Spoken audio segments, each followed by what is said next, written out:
नमस्कार बच्चों। कक्षा 12वीं की हिंदी की पाठ्य पुस्तक आरोह भाग 2 के पाठ बाजार दर्शन को लेकर आज मैं प्रस्तुत हूँ। इस पाठ के लेखक हैं जैनेन्द्र कुमार। हिंदी में प्रेमचंद के बाद सबसे महत्वपूर्ण कथाकार के रूप में प्रतिष्ठित जैनेन्द्र कुमार जी का अवदान बहुत व्यापक और वैविध्यपूर्ण है।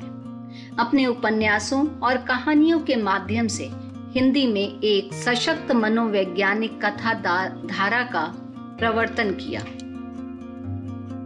तो आइए पहले इस पाठ के मूल तत्व को समझते हैं। बाजार दर्शन जैनेन्द्र जी का एक महत्वपूर्ण निबंध है। कई दशक पहले लिखा गया जैनेन्द्र जी का यह लेख आज भी समसामयिक है, कहीं दार्शनिक अंदाज में तो कहीं किस्सा गो की तरह।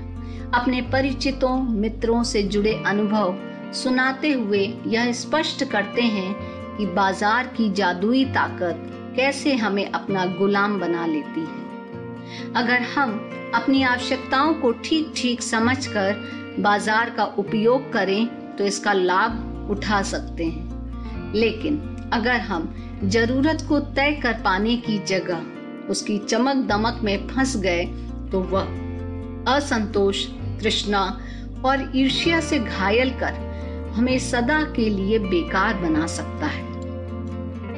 इस निबंध की शुरुआत लेखक एक घटना को सुनाते हुए करते हैं, जब लेखक का मित्र अपनी पत्नी के साथ बाजार गया और बाजार से लौटने पर उसके हाथ में बहुत से बंडल थे।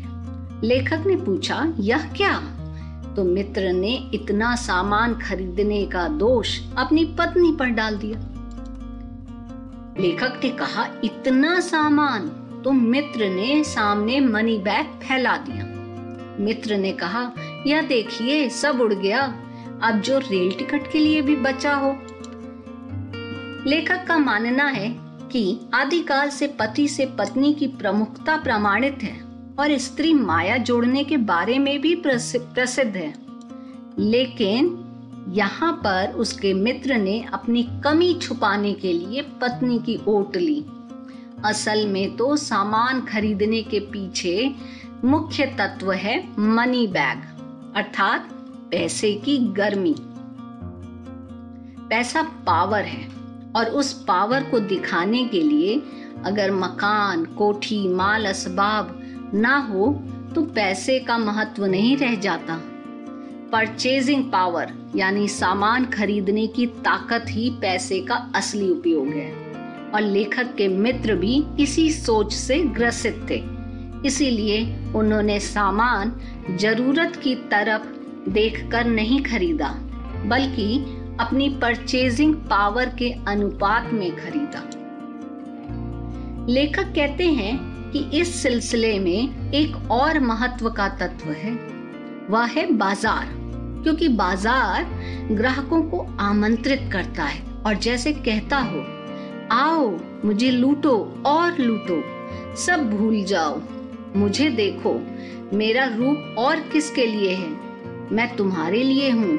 नहीं कुछ चाहते हो तो भी देखने में क्या हर्ज है, अजी आओ भी।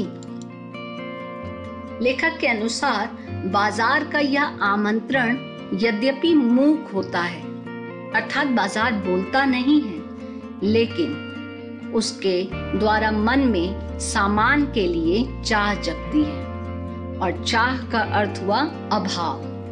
बाजार में खड़े आदमी को लगने लगता है कि उसके पास काफी नहीं है, उसे और चाहिए। इस तरह से बाजार ग्राहक के मन में हीनता की भावना उत्पन्न कर देती है।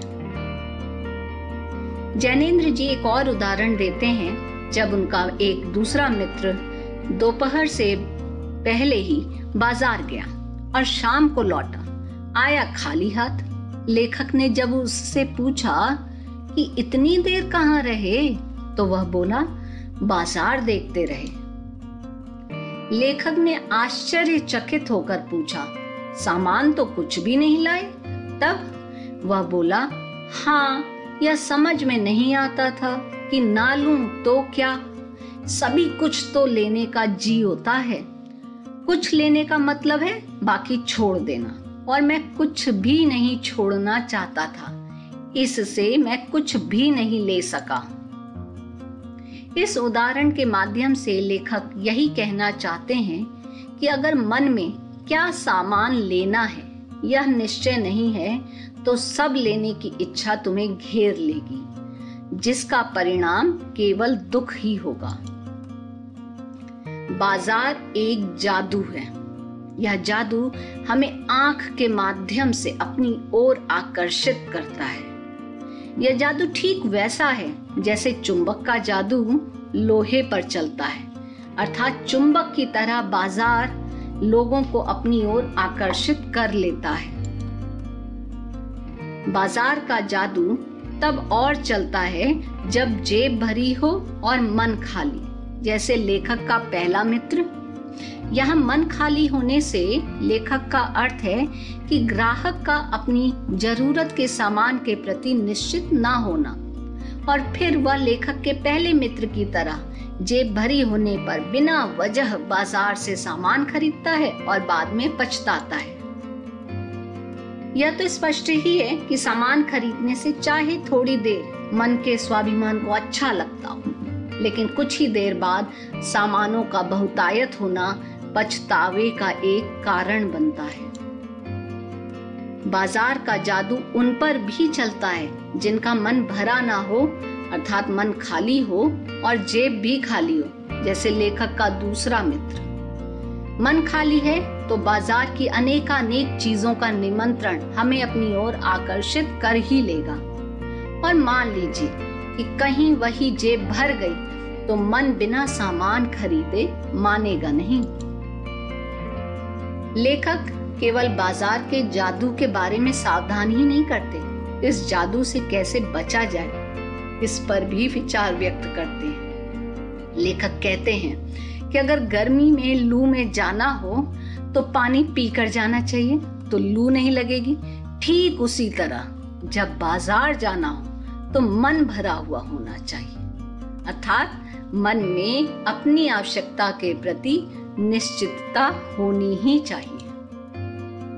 बाजार का असली महत्व है आवश्यकता के समय काम आना, न कि ग्राहक को अपनी ओर आकर्षित करके उसे अनावश्यक सामान खरीदने के लिए प्रोत्साहित करना।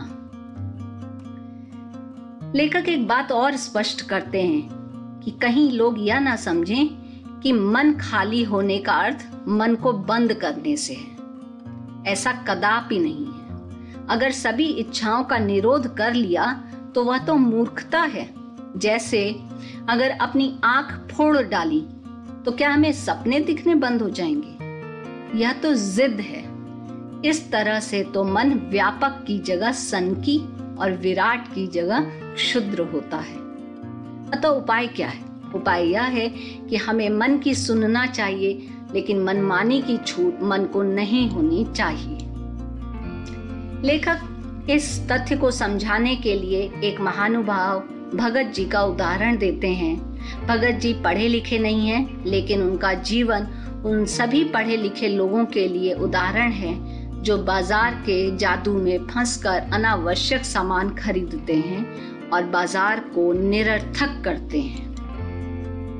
भगत जी चूरन बेचते हैं, लेकिन किसी एक भी दिन चूरन से उन्होंने 6 आने से ज्यादा पैसे नहीं कमाए।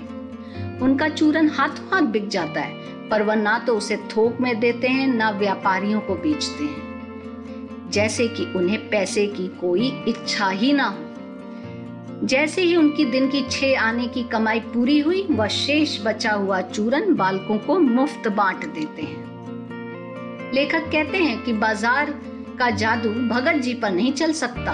माल बिछा है, लेकिन उनका मन अडिग है। उनके मन में पैसे पर दया नहीं समाती। उनके आगे तो पैसे की व्यंग्य शक्ति भी नहीं चलती। पैसे की व्यंग्य शक्ति तो ऐसी शक्ति है जिसके कारण समाज के लोग अपने पैसे का दिखावा करते हैं और अनावश्यक सामान खरीदते हैं। लेखक कहते हैं जहां तृष्णा है, लालच है, बटोरने की चाहत है, वहां वह बल नहीं होगा जो पैसे को उपेक्षित कर दे। जैसा कि पहले ही लेखक ने कहा कि मन खाली है और जेब भी खाली है, तो लोग उस बाजार को देखकर हीनता की भावना से भर जाएंगे। लेकिन भगत जी उस बाजार से रोज गुजरते हैं, लेकिन उनके मन में कहीं कोई ईर्ष्या का, हीनता का भाव नहीं। ऐसा लगता है मानो बाजार के समूचे माल के प्रति आशीर्वाद दे रहे हो। जो यह नहीं जानते कि वे क्या चाहते हैं और अपनी परचेजिंग पावर के गर्व में अपने पैसे से बाजार को एक व्यंग की शक्ति दे देते हैं, ऐसे ही लोग ना तो बाजार का सच्चा लाभ उठा पाते हैं, ना बाजार को सच्चा लाभ दे पाते हैं।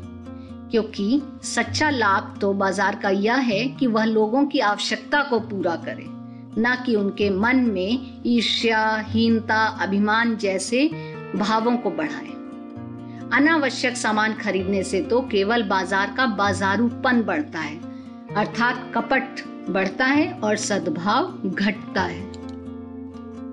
बाजार और ग्राहक एक दूसरे के पूरक हैं, लेकिन जब दोनों के मन में एक दूसरे को ठगने की बात आ जाए, एक दूसरे की हानि में अपना लाभ देखने लगें, तो शोषण होने लगता है और ऐसा बाजार मानव के लिए विडंबना बन जाता है। जैनेंद्र जी अंत में इसी बात से अपने निबंध को समाप्त करते हैं कि जो अर्थशास्त्र इस तरह के बाजारूपन को बढ़ाए वह तो अनीति शास्त्र है, समाज के लिए घातक है। धन्यवाद। आशा है कि आपको यह पाठ समझ में आया होगा। नमस्कार।